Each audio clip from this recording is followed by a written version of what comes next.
डरावनी कहानियां। Hello guys, मेरा नाम विजय है।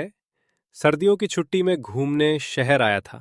मुझे क्या पता था कि मेरे साथ ऐसा हो जाएगा। क्या आप जानना चाहते हैं कि मेरे साथ क्या हुआ?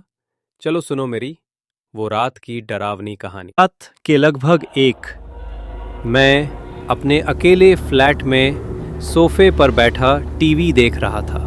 चारों तरफ सन्नाटा था। सिर्फ टीवी की हल्की रोशनी कमरे में फैल रही थी। मैं चैनल बदलते बदलते इतना खो गया कि वक्त का ध्यान ही नहीं रहा। तभी अचानक फ्लैट का मुख्य दरवाज़ा चर्र चर्र की आवाज़ के साथ धीरे धीरे खुल गया। मैं चौंक कर उठ बैठा। मैंने सोचा शायद हवा से खुला होगा, लेकिन बाहर बिल्कुल ठंडी हवा नहीं थी और मैं दरवाज़ा तो ठीक से बंद ही किया था। मैं धीरे धीरे दरवाजे की तरफ बढ़ा। बाहर देखा, पूरी बिल्डिंग की सीढ़ियाँ सुनसान थी, कोई नहीं था। मैं दरवाज़ा बंद कर दिया और वापस आकर फिर टीवी देखने लगा। लेकिन कुछ ही देर बाद मुझे लगा जैसे फ्लैट के अंदर किसी के चलने की आहट हो। मेरा दिल तेज़ धड़कने लगा। मैंने आवाज़ दबाने के लिए टीवी की आवाज़ बढ़ा दी, पर अचानक टीवी अपने आप बंद हो गया। मैं अब पसीने से भीग गया। मैंने हिम्मत करके पूरे फ्लैट की तलाशी ली। हर कमरे में गया पर कहीं कोई नहीं था। आखिर में जब मैं किचन की तरफ पहुंचा तो मुझे साफ सुनाई दिया धीमी फुसफुसाहट, जैसे कोई मेरा नाम ले रहा हो। विजय। मैं डर कर भागकर दरवाज़ा खोलने गया, लेकिन इस बार दरवाज़ा ज़ोर से अंदर से बंद था। चाहे जितना धक्का दो, दरवाज़ा खुल ही नहीं रहा था। मुझे अचानक समझ आया, दरवाज़ा अपने आप खुला नहीं था, बल्कि किसी ने अंदर आने के लिए दरवाज़ा खोला था। समय था। और अब चारों तरफ अंधेरा और सन्नाटा। केवल झिंगुरों की आवाजें आ रही थीं। गांव के बाहर तालाब के पास का पुराना पीपल का पेड़ हवा में हिल रहा था। अजय और विक्रम वहां पहुंचे। यार, रात में यहाँ आना थोड़ा डरावना नहीं लग रहा? डर कैसा? यहाँ पेड़ के नीचे कितनी ठंडी हवा चल रही है। चल बैठते हैं। दोनों पेड़ के नीचे बैठ गए। चारों तरफ अंधेरा और पेड़ की छाया और गहरी होती। कुछ देर बाद विक्रम ने देखा कि अजय बिना बोले बस खाली आंखों से तालाब की ओर देख रहा है। क्या हुआ? तू इतना चुप क्यों है? मुझे अच्छा लग रहा है, बस यहीं बैठना है। विक्रम को अजीब सा डर लगा। उसने उठकर कहा, चलो, अब देर हो रही है, घर चलते हैं। धीरे से मुस्कुराते हुए, तुम जाओ, मैं यहीं रहूंगा। विक्रम घबराया, लेकिन वह अकेला ही घर लौट आया। घर पहुंचते ही उसने सबको बताया कि अजय तालाब वाले पीपल के नीचे बैठा है। सुनकर सबके चेहरे सफेद पड़ गए। किसी ने कांपती आवाज में कहा, पागल हो गए हो क्या? अजय की तो पिछले साल यही तालाब में डूबकर मौत हो गई। पहले एक छोटे से गांव में एक बहुत बड़ी और आलीशान हवेली थी। दूर दूर तक लोग उसकी खूबसूरती की बातें करते, लेकिन उसी हवेली का बेसमेंट सबको डराता था। कहते थे कि वहां से रात को अजीब सी आवाजें आती हैं, कभी रोने की, कभी फुसफुसाने की। गांव के लोग बेसमेंट के पास भी जाने की हिम्मत नहीं करते थे। अरे, रात को फिर बेसमेंट से आवाज आई थी। कहते हैं वहां कोई रोता है, कोई फुसफुसाता है। मैं तो उस हवेली के पास भी नहीं जाता। लेकिन एक दिन गांव की एक छोटी बच्ची खेलते खेलते हवेली में चली गई। वह जिज्ञासावश नीचे बेसमेंट की ओर उतर गई। वाह, कितनी बड़ी हवेली है, मैं तो अंदर जाऊंगी। ये सीढ़ियां कहाँ जाती है? शायद नीचे बेसमेंट में।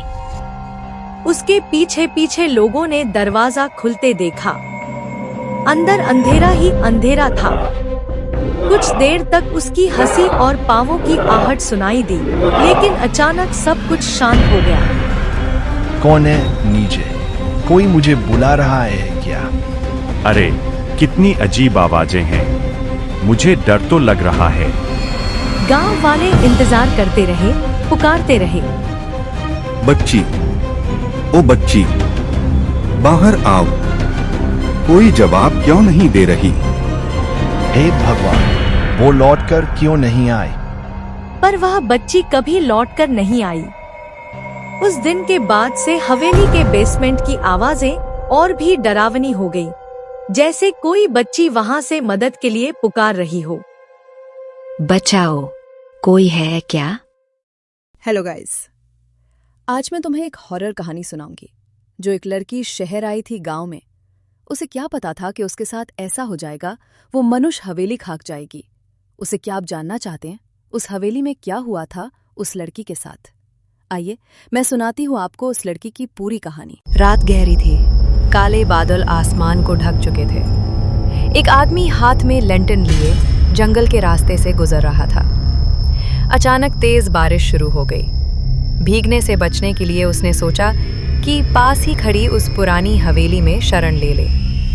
वो भारी भरकम दरवाज़ा खोलकर अंदर चला गया। हवेली के कमरे धूल और जाले से भरे थे। उसने लैंटर्न एक कोने में रखा और बैठ गया।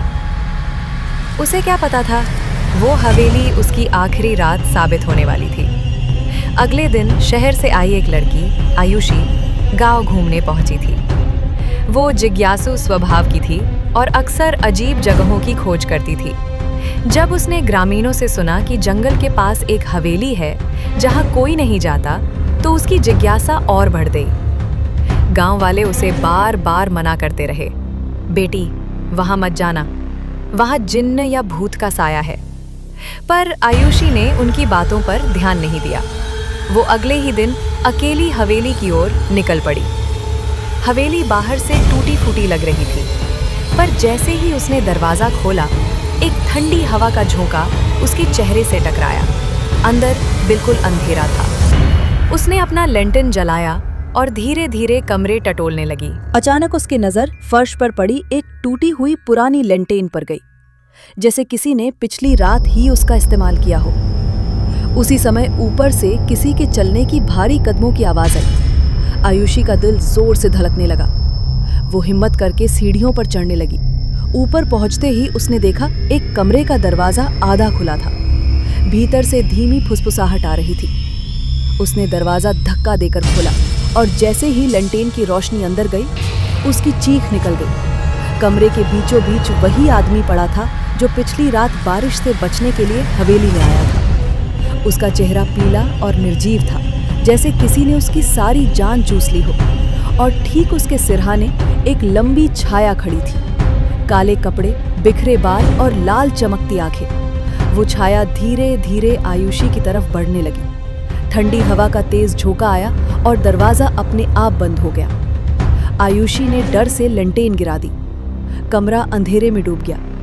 अंधेरे में सिर्फ उसकी सांसें और भूत की फुसफुसाहट सुनाई दे रही थी। अब तेरी बारी है। अंत गांव वालों ने अगले दिन हवेली के दरवाजे के बाहर आयुषी की टूटी हुई लैंटर्न पाई। उसकी लौ बुझ चुकी थी, पर हवेली की टूटी खिड़कियों से रात में अब भी लाल आंखों जैसी चमक दिखाई देती थी। और लोग कहते हैं अब हवेली का भूत अकेला नहीं है, उसके साथ आयुषी। जहां बीचों बीच एक पुराना कुआं था। कहते हैं उस कुएं में बरसों पहले एक औरत डूब गई थी और उसकी आत्मा वहीं कैद हो गई। उस कुएं से दूर रहना, ये श्रापित है। जो भी इसके पास जाता है बीमार हो जाता है या गायब। सालों बाद एक आदमी अपने परिवार के साथ गांव में रहने आया।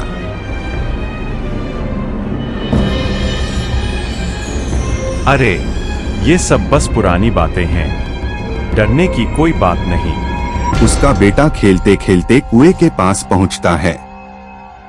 वाह, ये कुआं कितना गहरा है। ओह, ये गाना कहाँ से आ रहा है? अचानक कुएं से हाथ निकलता है, बच्चा चीखता है। आह! लोग दौड़कर आते हैं। आदमी घबराकर, मेरा बेटा कहाँ गया? कुएं में तो सिर्फ पानी की लहरें हैं।